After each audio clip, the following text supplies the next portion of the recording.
যাদের skin acne prone তাদেরকে কিন্তু যে কোনো প্রোডাক্ট বাছাই করার আগেই মাথায় রাখতে হয় এই প্রোডাক্টটা তাদের অ্যাকনির জন্য সেফ হবে কিনা।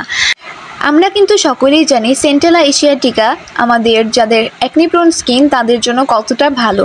এই সিকা বেসড ফেস ওয়াশটি মূলত তৈরি করা হয়েছে যাদের স্কিনে অ্যাকনি প্রবলেম আছে তাদের জন্য, এবং যারা চায় তাদের স্কিনটা ডিপলি ক্লিনস হবে কিন্তু একদমই স্কিনকে ড্রাই আউট করবে না এবং ভেতর থেকে ডিপ ক্লিনস করবে। পোরসের যত ধরনের ধুলো বালি ময়লা ঢুকে যায় সেগুলোকে ক্লিন করতে সাহায্য করবে। এরকমই কিন্তু আজকে একটা ফেস ওয়াশ বাজেটের মধ্যে নিয়ে এসেছি।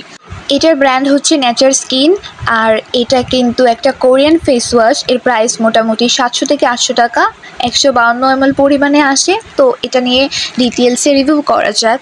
এটাতে বিভিন্ন ধরনের ক্লিনজিং এজেন্ট আছে যেটা আমাদের স্কিনকে ডিপলি ক্লিন করতে সাহায্য করবে, যেমন palmitic acid, stearic acid, myristic acid, lauric acid, potassium hydroxide ইত্যাদি। এছাড়াও রয়েছে বুটালাইন গ্লাইকল, নায়াসিনামাইড, গ্লিসারিন যেগুলো আমাদের স্কিনকে ময়শ্চারাইজ রাখতে সাহায্য করে। এটাতে কিন্তু কালার প্লাস অ্যালকোহল আছে, যাদের এই দুটোতে সমস্যা আছে তারা এটা অ্যাভয়েড করবেন। কিন্তু আমার অ্যাকনি প্রোন স্কিনে এটা তেমন কোনো প্রবলেম করেনি।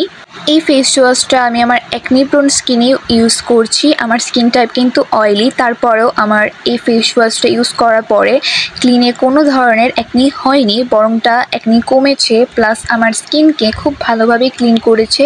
এক্সেস যে সেবাম প্রডিউস হয় সেটাকেও ভালোভাবে ক্লিন করতে সাহায্য করেছে।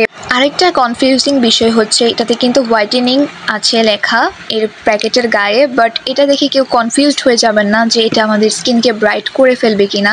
এটা কিন্তু কখনোই সম্ভব না। ক্লিনজারের কাজ হচ্ছে আমাদের ফেসকে ক্লিন করা। এটা থেকে কখনোই এক্সপেকটেশন রাখবেন না যে একটা ফেস ওয়াশ ইউজ করে আমার স্কিন ব্রাইট হয়ে যাবে। এটা জাস্ট আমার স্কিনকে ডিপ ক্লিন করতে সাহায্য করে।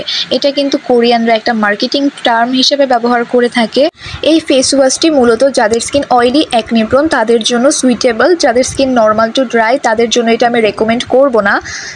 তো এই ছিল আজকে আমার Nature Skin Jeju green tea cica hydrating facial ফোমের রিভিউ। আশা করি আপনাদের ভালো লেগেছে। যদি ভালো লেগে থাকে অবশ্যই আমার চ্যানেলটি সাবস্ক্রাইব করবেন এবং আমার পাশেই থাকবেন। আজকের মতো এখানেই বিদায় নিতে যাচ্ছি। Thanks for watching.